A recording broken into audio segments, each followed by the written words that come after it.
E aí, tudo bem com vocês? Hoje vamos aprender sobre evolução, a complexidade da vida. É simplesmente fascinante, né? Parar para pensar em como toda essa imensa diversidade de seres vivos que a gente viu hoje no nosso planeta chegou até aqui. Na nossa explicação de hoje, vamos desvendar esse mistério enorme usando os conceitos fundamentais da biologia evolutiva. Vai ser uma jornada incrível, viajando pelo tempo geológico com muito rigor científico. Nossa rota de hoje vai funcionar como uma verdadeira história de detetive intelectual, sabe? E para facilitar, a gente dividiu essa jornada complexa em 4 passos bem lógicos. Primeiro, vamos ver o histórico do evolucionismo, depois a chegada do neodarwinismo, em seguida o conceito biológico de espécie e, para fechar, as evidências inegáveis da evolução. Beleza, vamos mergulhar logo no nosso primeiro passo, o histórico do evolucionismo. Olha só, a ideia de que as espécies mudam com o tempo não caiu do céu da noite para o dia. Quando a gente olha para essa linha do tempo, dá para ver que pensadores pioneiros como Linneu e Cuvier começaram a juntar as primeiras pistas sobre anatomia. O Cuvier até deu uma escorregada acreditando num tal de catastrofismo pontual, mas fazia parte. Logo depois, Lamarck trouxe aquela visão de que o ambiente provocava mudanças nos seres vivos. E aí o jogo virou de vez quando chegamos em Charles Darwin e Alfred Russel Wallace, que trouxeram a perspectiva absolutamente revolucionária da seleção natural.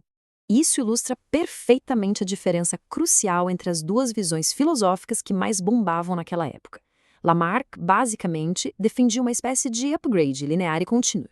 Ele achava que os organismos iam se esforçando em direção à perfeição e passavam essas características adquiridas para frente. Mas Darwin propôs um cenário totalmente diferente, a evolução ramificada. Para ele, todas as espécies descendem de um ancestral comum e a sobrevivência depende puramente da seleção natural agindo sobre pequenas variações que já existem ali. Não tem a ver com buscar a perfeição, é sobre quem está mais bem adaptado ao ambiente no momento. E assim chegamos à parte 2, a chegada do neodarwinismo, ou a união com a genética. A teoria de Darwin mudou o mundo, mas, vamos ser sinceros, faltava uma peça gigante nesse quebra-cabeça. Como exatamente essas variações vantajosas passavam de uma geração para outra? Ele não sabia o mecanismo.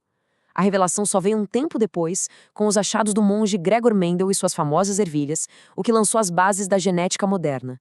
O neodarwinismo, que a gente chama de teoria sintética da evolução, é exatamente isso. O casamento da base evolutiva de Darwin com os conhecimentos científicos da hereditariedade que ele não tinha na época.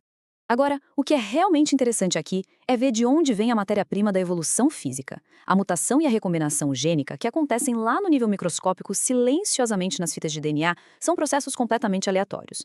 Um lance de sorte, mas a seleção natural que age sobre elas definitivamente não é. São essas pequenas mudanças casuais que dão a variabilidade para o ambiente selecionar, na prática, os mais bem adaptados para prosperar. Certo, vamos para o ponto 3, o conceito biológico de espécie. Mudando um pouco o foco, o que de fato constitui uma forma de vida única para os biólogos? A resposta que a gente mais usa foi cravada pelo Ernst Mayr lá nos anos 70.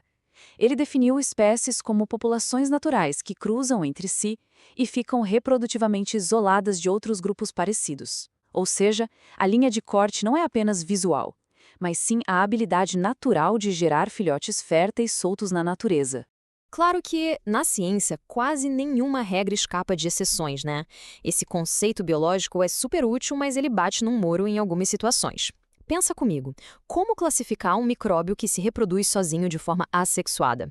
Ou pior, como aplicar essa regra de cruzar entre si olhando para um fóssil? É impossível ver dinossauros se reproduzindo hoje em dia. Nesses casos, os cientistas não têm escolha a não ser confiar rigidamente nos traços físicos e anatômicos. E vamos para o nosso ato final, o ponto 4, as evidências da evolução. Já passamos pela teoria histórica e pela genética, então agora vamos focar nas provas físicas irrefutáveis. Os registros fósseis são literalmente fotografias cravadas na rocha do nosso passado profundo. Eles congelam momentos no tempo geológico, entregando para a gente as peças para reconstruir linhagens extintas e provar sem sombra de dúvida que essas mudanças evolutivas antigas realmente aconteceram. É como um gigantesco quebra-cabeça da Terra. E além das rochas, a anatomia atual guarda segredos incríveis. Olha só a estrutura dos chamados órgãos homólogos. O braço humano, a asa de um morcego e a nadadeira de um golfinho têm correspondências exatas, osso por osso. Isso é loucura.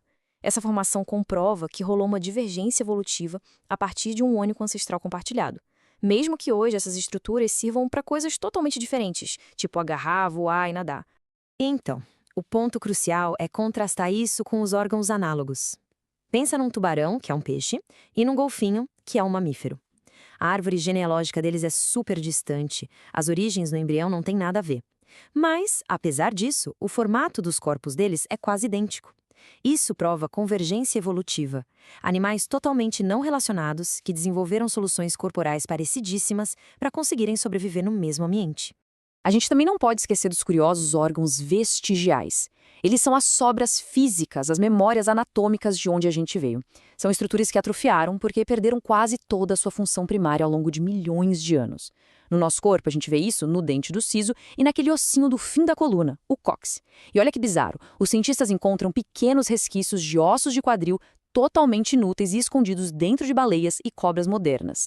Vamos em frente e ver como isso se conecta com o início da vida. Se a gente recuar para os estágios antes do nascimento, as semelhanças embriológicas são de cair o queixo. Nas primeiras semanas de formação, embriões de peixes, répteis, aves e humanos são incrivelmente parecidos, chegando a ter fendas que lembram guelras. É um reflexo muito poderoso da nossa herança coletiva, solidificando a realidade de um parentesco lá atrás. E para amarrar todas essas descobertas com a ciência atual, entra a biologia molecular. Hoje a gente tem a tecnologia para mapear o código genético inteirinho.